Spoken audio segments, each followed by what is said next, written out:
आज की इस वीडियो में आपको बताऊंगा math guess questions for 2020 exams, यानी 2022 में जो आपका एग्जाम होने वाला 17 फरवरी से, और 17 फरवरी यानी पहले दिन ही आपका मैथ है। तो मैथ की तैयारी अगर आपकी अच्छी रहेगी, वैसे कहा जाता है कि first impression is the last impression, यानी कि आपको मैथ्स की एग्जाम अगर अच्छा जाएगा तो सेकेंड एग्जाम भी आपका, सेकेंड पेपर जो होगा वो भी आपका अच्छा जाएगा। तो मैं इससे करके आपको टोटल पार्ट्स 9 या 10 आपको बनाऊंगा। इसमें से पार्ट 1 मैं आपको दे रहा हूं, इसमें से वास्तविक संख्या और बहुपद का जो VBI क्वेश्चन है उसको मैंने यहां पर गेस किया हूं, उस टोटल क्वेश्चन को यहां पर लिया हूं, उसको बनाया भी हूं। और अगर आपको इसका PDF चाहिए तो आपको व्हाट्सएप पर मैसेज करना पड़ेगा। आपको व्हाट्सएप का नंबर जो है लास्ट में या बीच में कहीं पर बता दिया जाएगा। अगर आप वीडियो देखेंगे तो आपको व्हाट्सएप पर आपको व्हाट्सएप नंबर भी मिल जाएगा। तो सबसे पहले मैं आपको बता दूं कि टोटल इसमें जो मैंने 8 ही क्वेश्चन लिया हूं, कि दोनों चैप्टर है और इसी 8 क्वेश्चन को अब आपको बनाना है, ठीक है। प्रश्न 1 कह रहा है कि संख्या जो रहेगा उसको महत्तम समावर्तक ज्ञात करना है, HCF ज्ञात करना है यूक्लिड विभाजन एल्गोरिथम का प्रयोग करके। इस तरह के क्वेश्चन कई बार पूछा गया हुआ है और ये क्वेश्चन तो कई बार पूछा गया, 135 और 225 VBI क्वेश्चन है। देखिए, तो इस तरह के क्वेश्चन को आपको क्या करना है, यहां पर जो दिया हुआ है उसको लिख लेना। यहां पर सबसे पहले दी गई संख्या है 135 और 225, तो लिख देंगे दी गई संख्या बराबर 135 और 225, ठीक है। उसके बाद मैं यहां पर थोड़ा कलम ले लेता हूं ताकि आप लोगों को बढ़िया से मैं समझा सकूं। तो मैं यहां पर कलम ले लेता हूं रेड कलर वाला, ठीक है। चलिए यहां पर थोड़ा ये वाला ले लेता हूं, ठीक है। अब देखिए 135 और 225 है, ये हमारा हो गया। तो क्या करेंगे, देखेंगे कि दोनों में 12 कौन है, तो दोनों में 12 हमारा 225 है। तो 225 को क्या करेंगे, ये यहां पर लिख देंगे 225, बड़का 135 से। अब क्या करेंगे, छोटका से यानी 135 से 225 में क्या करेंगे, मौसक करेंगे, यानी महत्तम समावर्तक निकालेंगे, ठीक है। 135 से 225 में करेंगे तो 1 मरतबे कटेगा। अब 5 में से 5 गया 0, 12 में से 3 गया 9 और 2 में से मतलब 1 में से 1 जाएगा तो 31। 90 से क्या करेंगे, अब जो यहां पर है उस पर यहां पर लिख देंगे 135, ठीक है। उसके बाद 1 आ गया, ठीक है ना। इसको थोड़ा हम जूम कर देते ताकि आप लोगों को बढ़िया से दिख सके। अब फिर 1 मरतबे कट जाएगा, 2 मरतबे में 180 हो जाएगा। 5 में 0 गया 5, 13 में से 9 गया 4, 45 हो गया। फिर 45 से 90 को हम यहां पर रख देंगे, 45 दूना 90। अब ये काम जो है आप रफ में भी कर सकते हो या फिर आप चाहे तो सामने भी कर सकते हैं। तो ये सारा काम आप कर सकते हैं। उसके अलावा मैं आपको बता दूं कि ये सारा जब आपका काम हो जाएगा उसके बाद आपको क्या करना है। तो देखिए उसके बाद आपको करना ये है, मैं आपको बताता हूं। चलिए अब आपको लिखना पड़ेगा, ठीक है ना। थोड़ा छोटा कर देता हूं, ठीक है ना। अब जो आपने ऊपर में लिखा था कि 225 बिचला वाला है तो 225 लिख देना है। इधर 135 तो 135, इधर 1 है तो 1, असेसफल कितना बचा था इसका 90, तो 90 लिख देंगे। उसी तरह से फिर क्या करेंगे, बिचला वाला 135 तो 135, फिर 90 यहां पर तो 90, इधर 1 है तो 1, असेसफल इसका कितना बचा 45 तो 45, ठीक है। फिर बिचला वाला 90 है तो 90, 45 है, 45 गुने 2 है तो 2, और प्लस में क्या है 0। जब ये 0 आ जाएगा शेषफल जब ये 0 आएगा तो इसी के जस्ट इसका गुणांक वाला जो रहेगा यानी शेषफल 0 होगा और भाजक कितना होगा 45 हो गया। अतः महत्तम सामर्थ्यक यानी HCF कितना हो गया 45 हो गया। समझ में आ गया। इसी तरह के अगर क्वेश्चन आपको एग्जाम में आता है, हो सकता है कि आपका लक मतलब सही रहे तो हो सकता है यही क्वेश्चन आ जाए आपका, लेकिन हो सकता है कि 135 225 की जगह कोई दूसरा क्वेश्चन रख दें। तो आपको इसी तरीके से बनाना है। आपका 2 नंबर का क्वेश्चन रहेगा, ठीक है। चलिए अब दूसरे नंबर का क्वेश्चन देखते हैं। दूसरे नंबर का क्वेश्चन हो सकता है कि ऐसे क्वेश्चन तो अभी तक शायद बहुत कम ही बार आया। कहेगा कि दर्शाइए कि कोई धनात्मक विषम पूर्णांक 6q+1 या 6q+3 या 6q+5 के रूप का होता है, जहां q क्या है, एक पूर्णांक है। तो देखिए इस तरह के क्वेश्चन जो है कई मतलब बहुत बार जो है लगातार पूछा भी नहीं गया भाई, मतलब कई बार पूछा भी नहीं गया बा, और कई बार जब 1-2 बार पूछा हुआ है, लेकिन हम इसको बताएंगे कि इसको कैसे आपको सॉल्यूशन करना है। चलिए तो सबसे पहले आपको लिखना हल, और यहां पर देखिए लिखेंगे माना कि a विषम धन पूर्णांक है जो 6 से क्या है बड़ा है। सबसे पहले आपको लिख देना है कि माना कि a विषम धन पूर्णांक है जो 6 से बड़ा है। b और b एक धन पूर्णांक है, इस प्रकार b बराबर क्या हो जाएगा 6, क्योंकि b बराबर क्या होता है, a बराबर जो फॉर्मूला इसमें होता है वो होता है bq+r होता है। यानी b ये हो गया b, 6 हो गया b, और q की जगह q, और ये 1 हो गया क्या हो गया r हो गया। और a इसीलिए माने कि a यहां पर फॉर्मूला होता है, ठीक है ना। तब यूक्लिड की विभाजन परिमेय से a बराबर bq+r होता है। a बराबर bq+r में b बराबर चूंकि क्या है 6 है, तो ये चूंकि भी लिख सकते हो, नहीं भी लिख सकते तो भी चलेगा, क्योंकि तुम लोगों को समझाने के लिए मैं यहां पर b बराबर 6 लिख दिया हूं। अब r का मान 6 से कम होना चाहिए, यानी r का मान जो है 6 से कम होना चाहिए, यानी r के मान 0 से लेकर के 5 तक जाएंगे लेकिन 6 नहीं लेंगे, ठीक है। अब ये बराबर क्या हो जाएगा, अब 0 रखेंगे तो 6 क्यू प्लस 0 हो जाएगा, अगर 1 रखेंगे तो 6 क्यू प्लस 1 होगा, 2 रखेंगे तो 6 क्यू प्लस 2, 3 रखेंगे तो 6 क्यू प्लस 3, 4 रखेंगे तो 6 क्यू प्लस 4, अगर 5 रखेंगे तो 6 क्यू प्लस 5 हो जाएगा। ठीक है, ए का मान इतना आ जाएगा।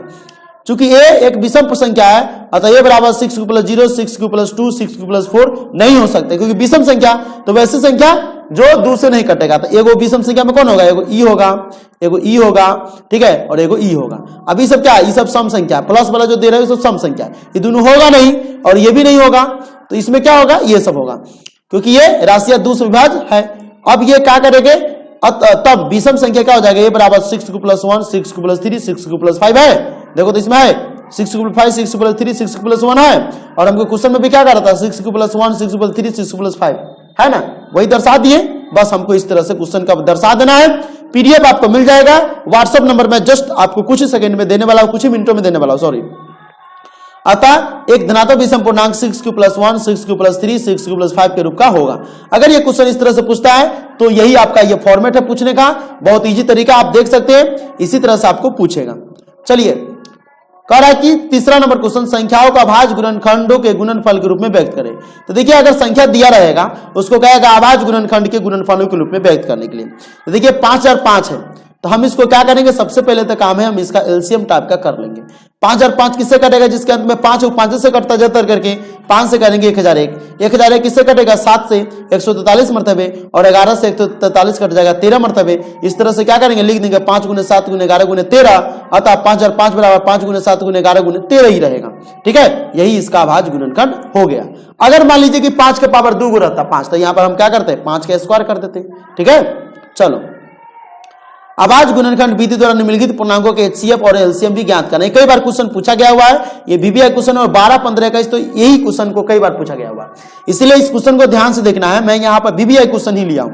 देखिए 12 बराबर क्या है कि हम इसका एलसीएम निकाल देंगे, जिस तरह से निकालते हैं सबका एलसीएम निकाल देंगे। 2 छक 12, 2 तिहाई, 2 से करेंगे तो 2 तिहाई 6 हो जाएगा ना, तो 2 दूना 4 तिहाई 12 यानी 2 के स्क्वायर मतलब 3 के 1 हो गया।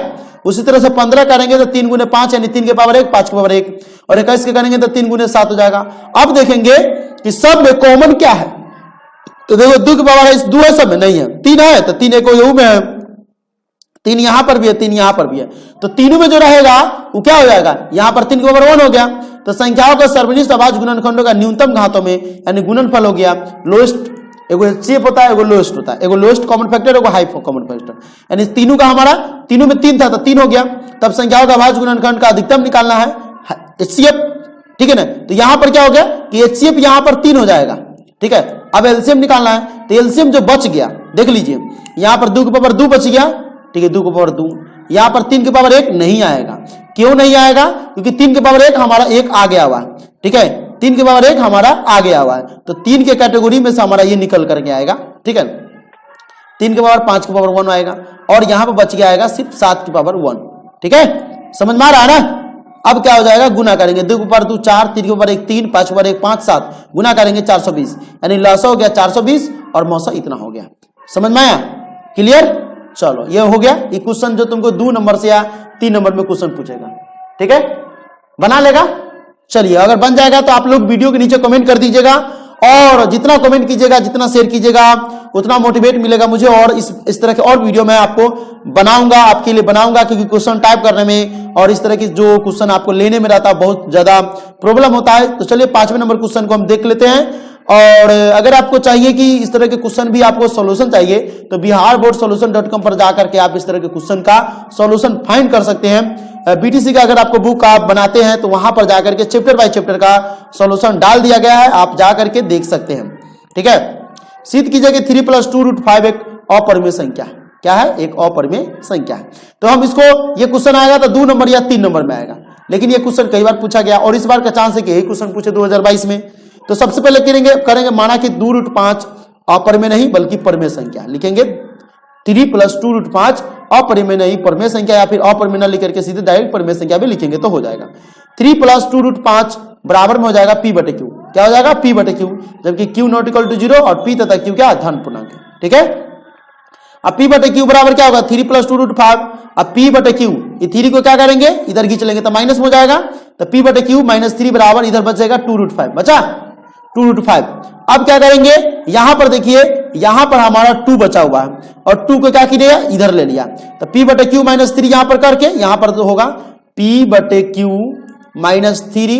अब बटे में क्या किया, 2 जो था इसको ले लिया इधर, बटे में 2 बराबर इधर √5 बचा। ठीक है, अब p बटे क्यू एक परिमेय संख्या है, जबकि p बटे क्यू माइनस 3 बटे 2 एक परिमेय संख्या होगी, परिमेय संख्या भी होगी।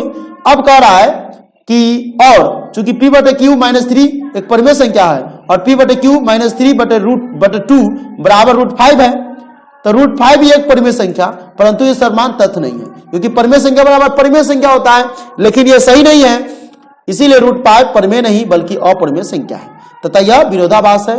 इस विरोधाभास के कारण इसकी कल्पना 3 + 2√5 को परिमेय मानना ही है, परिमेय मानना ही है, इसीलिए 3 + 2√5 परिमेय नहीं है, परिमेय मानना है लेकिन परिमेय नहीं है, अतः दी गई संख्या 3 + 2√5 अपरिमेय संख्या है। तो इस तरह के क्वेश्चन कई बार पूछा गया है, इसका पीडीएफ का लिंक मतलब पीडीएफ दूंगा, लेकिन लास्ट में वीडियो को अंत तक देखते रहिए, आपको लास्ट में जो है आपको मिल जाएगा। 7 दशमलव प्रसार वाली परिमेय संख्या लिखना है, तो 7 दशमलव वाली कैसे लिखना है, तो 7 के लिए होता है p बटे क्यू, क्या होता है p बटे क्यू, जहां q बराबर क्या होता है 2 के पावर n गुने 5 के पावर m होता है, फॉर्मूला होता है ना संत का, इसी तरह से हम करेंगे। तो देखिए इसमें मैं आपको 1 2 3 4 5 6 क्वेश्चन दिया हूं, इसमें से एक क्वेश्चन बनाऊंगा और बाकी के 4-5 क्वेश्चन जो बचेगा आपको होमवर्क में मिलेगा, उसको आपको बना करके देना है। तो देखिए यहां पर जो है 3125 है, 3125 में जो हमको देखना है कि यहां पर ये शांत है या फिर अशांत है। तो देखिए 3125 में हमारा एलसीएम निकालना है, 3125 में हम इसका डायरेक्ट शॉर्टकट तरीका बता दें। 3125 इसका एलसीएम करेंगे तो 5 आएगा, 5 से करेंगे तो 5 मरतबे में 5 6 30 आएगा, और 1 2 बचेगा, 5 दूना 10 2 5 5, फिर 5 से करेंगे, ठीक है ना, तो क्या हो जाएगा, देखिए 5 6 30 1 2 5 दूना 10 2 5 50 25, ठीक है। अब इसको 5 से करेंगे, 5 गए 5 25 पंचे 625 होता है ना, होता है कि नहीं होता है, होता है ना। 5 से करेंगे तो कितना हो जाएगा 6 से 25, ठीक है, तो 6 से 25 यहां पर हमारा मान कितना हो जाएगा 5 गए 5 और 5 दूना 10, ठीक है, और 50 25 125, 5 से करेंगे तो 25 मरतबे, यानी सिर्फ 5 का ही पावर आ रहा है हमारा, ठीक है। तो 5 का पावर आ रहा है लेकिन ऊपर में 13 है, अब इसको लिखेंगे तो क्या हो जाएगा, ये एक तरह से क्या हो जाएगा दशमलव प्रसार इसका इतना हो गया। अब अगर शांत शांत में पूछेगा सीधे दशमलव प्रसार कर रहा लिखने के लिए, तो दशमलव प्रसार तो हम इतना लिख दिए करके, ठीक है, अगर इसको भाग करके डायरेक्ट करोगे तो इतना आएगा। लेकिन अगर शांत शांत पूछेगा तो क्या हो जाएगा, ये शांत हो जाएगा, लेकिन अगर 13 नहीं रहेगा तो शांत हो जाएगा, लेकिन 13 है तो भी रहेगा, ठीक है। तो इस तरह के क्वेश्चन अगर आपको पूछता है तो देख लीजिए ध्यान से, ठीक है ना। इस तरह के क्वेश्चन से 17/8 जो है कई बार पूछा हुआ है, 17/8 क्या है, तो 8 का पावर क्या हो जाएगा 2 के पावर 3, मतलब ये शांत हो जाएगा। इसी तरह से ये भी शांत हो जाएगा, इस तरह से ये भी शांत हो जाएगा, 2 के पावर 3 5 के पावर 2 ये भी शांत हो जाएगा। 15 है तो ये अशांत, ये भी शांत हो जाएगा क्योंकि 2 के पावर 3 6 से कट जाएगा। तो आपको पूछेगा ऑब्जेक्टिव में, तो इसको ध्यान में रखना। 7वें नंबर क्वेश्चन कह रहा है x³ + 2x² minus x minus 2 का एक शून्यक जो है -2 है, तो सभी शून्य ज्ञात करने के लिए कहेगा। तो देखिए x³ + 2x² minus x minus 2 का शून्य क्या है -2 है, तो x + 2 बहुपद के क्या हुआ एक गुणनखंड हुआ, इसीलिए हम क्या करेंगे x³ + 2x² minus x minus 2 बराबर, ठीक है ना। जहां जहां पर हम इसको थोड़ा जूम कर देते ताकि आप लोगों को बढ़िया से दिखाए। अब देखिए जहां जहां पर हमारा मान है वहां पर पुट करेंगे, तो x³ प्लस में 2x², तो हम क्या करेंगे x² कॉमन कर लेंगे तो x + 2, इसमें -1 कॉमन कर लेंगे तो x + 2 हो जाएगा, यानी x + 2 दोनों में है तो वो कॉमन कर लिए, यहां बच गया x² -1 हो गया, तो x + 2 a² - b² हुआ, 1 का स्क्वायर 1 रह जाएगा, तो a + b और a - b। बहुपद x³ के शून्य होने के लिए क्या होना चाहिए, x + 1 बराबर 0 तो x बराबर -1, x - 1 बराबर 0 तो x बराबर +1, क्योंकि -1 मतलब एक तरह से 0 हो जाएगा ना, उधर जाएगा था, तो x बराबर क्या हो जाएगा -1 है तो उधर जाएगा तो x बराबर डायरेक्ट 1 आ जाएगा, ठीक है, डायरेक्ट 1 हो जाएगा, ठीक है, क्योंकि ये प्लस है तो यहाँ। अतः बहुपद इसका क्या हो गया -2 -1 1, क्या हो गया एक हो गया -2, पहले से दिया हुआ है -2, ठीक है, और 2 को निकाले क्या है -1, एगो यहाँ पर निकला 1 तो 1, ठीक है। तो इस तरह के अगर क्वेश्चन पूछेगा तो कम से कम 3 से 5 नंबर में क्वेश्चन पूछेगा, ठीक है। चलो अगला देख लो, ये क्वेश्चन तो अंसा दिया है बिहार बोर्ड, कई बार क्वेश्चन ही पूछा हुआ है, और 2 नंबर में कई बार क्वेश्चन पूछा हुआ है, 14 12 16 शायद 18 में पूछा, 20 में पूछा है, 21 में पूछा है, और ज्यादा चांस है कि 22 में पूछेगा। x² - 9 के शून्य ज्ञात करने के लिए कह रहा है, तो देखिए x² - 9 के गुणनखंड करने पर x² - 9 बराबर क्या हो जाएगा a² - b², यानी x² और 9 के करेंगे तो 3 का स्क्वायर हो जाएगा, तो ए स्क्वायर माइनस बी स्क्वायर हुआ तो एक्स प्लस 3 हो जाएगा, एगो क्या हो जाएगा एक्स माइनस 3 हो जाएगा। तो वही काम यहां पर किया हुआ है। और एक्स स्क्वायर माइनस 9 के शून्य होने के लिए क्या हो जाएगा, डायरेक्ट अगर हम करेंगे तो एक्स प्लस 3 बराबर 0, एगो एक्स प्लस 3 बराबर 0 करेंगे तो एक्स का मान माइनस 3 आएगा, एगो एक्स माइनस 3 बराबर 0 करेंगे तो एक्स मान 3 आएगा, यानी एक्स स्क्वायर माइनस 9 के शून्य को गया माइनस 3 प्लस 3। ठीक है, इस तरह से ये हो गया। अब इसको हम एक और तरीके से बनाएंगे, कैसे, तो एक्स स्क्वायर माइनस 9 बराबर डायरेक्ट 0 करेंगे तो एक्स स्क्वायर बराबर हो जाएगा 9 और एक्स स्क्वायर बराबर हो जाएगा एक्स बराबर डायरेक्ट हो जाएगा रूट अंडर 9 और रूट का 9 क्या होता है प्लस माइनस में होता है 3। इस तरह से भी इसको हम बना सकते हैं, बहुत शॉर्टकट तरीका है।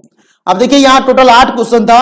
अब मैं आपको अपना व्हाट्सएप नंबर बताऊंगा, तो 8873210713 इस पर आप मैसेज करेंगे और आपको लिखना क्या है, मैथ्स पार्ट्स 1 सब्जेक्टिव। क्या लिखना है आपको, देखिए बहुत सारे बच्चे मैसेज करते रहते हैं, तो लिखना है मैथ्स पार्ट 1। ठीक है, मैथ्स पार्ट्स 1 सब्जेक्टिव गेस या गेस सब्जेक्टिव, इस तरह से आपको कुछ लिख देना है। तो हम आपको पीडीएफ जो है आपको व्हाट्सएप पर सेंड कर देंगे। आप इस सब का पीडीएफ लेकर के समझ सकते हैं, पढ़ सकते हैं, याद कर सकते हैं। वीडियो पसंद है तो वीडियो को लाइक कर दे, चैनल को सब्सक्राइब कर दे, बेल नोटिफिकेशन को ऑन कर दे और इस वीडियो को अधिक से अधिक अपने दोस्तों के साथ शेयर करें, क्योंकि 2022 में इसमें से गारंटी देता हूं कि कम से कम 5 से 7 नंबर का क्वेश्चन रहेगा। वैसे तो 8 को क्वेश्चन है, 8 को क्वेश्चन मतलब 8 3 24 25 नंबर का क्वेश्चन है, 20 से 25 नंबर का, लेकिन 5 से 7 नंबर क्वेश्चन तो इसमें से पक्का रहेगा, गारंटी देता हूं। तो चलिए वीडियो को यहीं पर समाप्त करते हैं, मिलते हैं एक अगले वीडियो में। जय हिंद, जय भारत।